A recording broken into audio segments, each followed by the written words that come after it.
আপনার জন্য আমরা কোনো টেবিল নিতে পারতেছি না। আপনি যেটা বলতেছেন আপনি আমার টাকা দিবেন।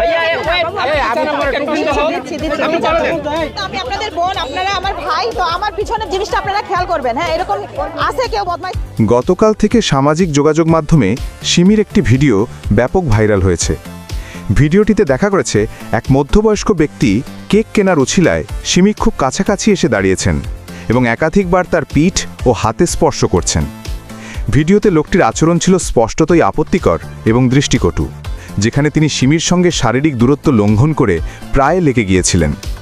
এই ঘটনা নতুন নয়, প্রায়শই সিমিকে ভিড়ের মধ্যে অশালীন ইঙ্গিত ও শারীরিক হেনস্থার শিকার হতে হয় বলে জানা গেছে। অনেক পুরুষেরই তাকে বিভিন্ন সময় খারাপভাবে স্পর্শ করার বা বাজে ইঙ্গিত করার চেষ্টা করেন, যা বিভিন্ন ভিডিওতে আগেও পরিলক্ষিত হয়েছে।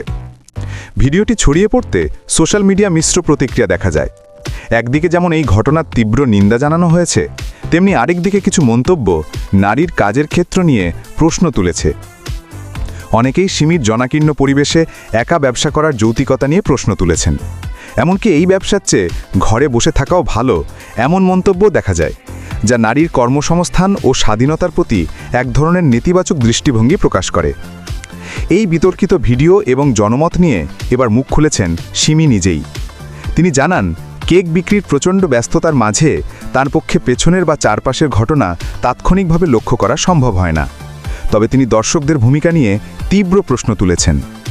সিমির কথায়, আপনারা যারা এই ঘটনাগুলো দেখেন, কেন আপনারা তাৎক্ষণিক প্রতিবাদ করেন না? কেন ব্যবস্থা নেন না? অনেকে আমার সঙ্গে বদমাশি করার চেষ্টা করে। যারা এমন কাজ করবে তাদের আপনারা সঙ্গে সঙ্গে বাধা দিন, প্রতিরোধ করুন, প্রয়োজনে উপযুক্ত শিক্ষা দিন।